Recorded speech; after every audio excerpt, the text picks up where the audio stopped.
Supreme court में आम इंतखाबात केस की समाअत के दौरान इलेक्शन कमीशन ने बिल आखिर 11 फरवरी को मुल्क में आम इंतखाबात कराने की तारीख का ऐलान कर दिया। आम इंतखाबात की तारीख के ऐलान के बाद मुल्क में एक नए जमहूरी दौर के आगाज की इब्तिदा हो गई। लेकिन याद रखा जाए कि माजी की हुकूमतों की तरह नई हुकूमत चाहे जो भी बनाए, इसको कई चैलेंजेस का सामना होगा। मईशत की तबाही, खारजा पॉलिसी, मुल्क में अमन व अमान की सूरत हाल, सियासी अदम इस्तेहकाम, इदारों के टकराव के मामलात के साथ साथ एक सबसे बड़ा चैलेंज गजा पर मुसलमानों की नस्ल कुशी में मसरूफ इसराइल से ताल्लुकात का मामला भी होगा। पाकिस्तान तहरीक इंसाफ के चेयरमैन इमरान खान का साइफर का मामला क्या है, इसमें कितनी हकीकत है, इस केस का अंजाम क्या होगा, ये तो आने वाला वक्त ही बताएगा। लेकिन इस बात से इनकार नहीं किया जा सकता, इमरान खान ने अपने दौरे हुकूमत के आखिरी दिनों में इसराइल से दोस्ताना ताल्लुकात कायम करने से इनकार कर दिया था। इस इनकार के बाद ही इनकी हुकूमत 6 माह में चली गई। इमरान खान की हुकूमत के खात्मे की बहुत सी वजूहात सामने लाई गईं, जिनमें से जनरल बाजवा, जनरल फैज और मौजूदा आर्मी चीफ से ताल्लुकात के मामलात को भी जेर बहस लाया जाता है। लेकिन ये बहुत कम लोग जानते हैं कि इमरान खान ने तमाम तर दबाव के बावजूद इसराइल को तस्लीम करने से इनकार कर दिया था,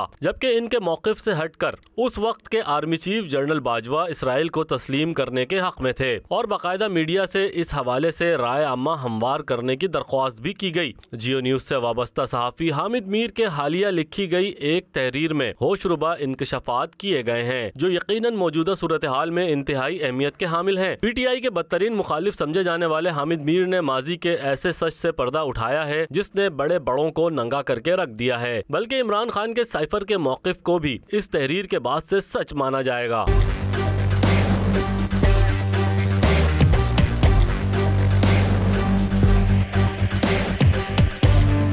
प्राइम न्यूज के ब्यूरो चीफ मलिक खालिद अवान के मुताबिक हामिद मीर साहब ने जब इस हसास मौजू पर तहरीर लिख ही दी तो अब हकायक सामने आना चाहिए। मलिक खालिद के मुताबिक 4 साल कबल वजीर आजम हाउस में सीनियर सहाफियों से मुलाकात में इमरान खान पर कुछ मीडिया पर्सन्स इसराइल को तस्लीम करने के हक में दलाइल दे रहे थे, लेकिन इमरान खान ने इस मुलाकात में सबको वाजे कर दिया था कि इसराइल के मामले पर इनका मौकिफ वाजे है कि इसराइल को किसी सूरत कबूल नहीं किया जाएगा। इसराइल पर कायदे आजम मोहम्मद अली जिन्ना की जो पॉलिसी थी वो ही इनकी पॉलिसी है। ये भी याद रखा जाए कि इस मुलाकात से कबल भारतीय एयरफोर्स ने पाकिस्तान पर एयर स्ट्राइक की थी और इतलात थी कि इसराइल भी इस हवाले से भारत का साथ देते हुए पाकिस्तान के एटमी असासों पर हमले का मंसूबा बनाया था, मगर पाकिस्तान के जाबाज एयरफोर्स ने ये हमले नाकाम बनाए थे। इस दौरान जनरल कमर जावेद बाजवा ने साफियों के साथ ये गुफ्तगू शुरू की कि हमें इसराइल और भारत का इत्तेहाद तोड़ने के लिए इसराइल से बातचीत शुरू करनी चाहिए। बाजवा साहब चाहते थे कि मीडिया इस बहस का आगाज करे, लेकिन इस मुलाकात में हामिद मीर ने मौकिफ अपनाया था कि ये बहस पार्लियामेंट में होनी चाहिए। बहरहाल इन्होंने ही इमरान खान के साथ मीडिया पर्सन्स की मुलाकात का एहतमाम किया। इस मुलाकात में इमरान खान ने इसराइल के साथ ताल्लुकात कायम करने से साफ इनकार कर दिया था।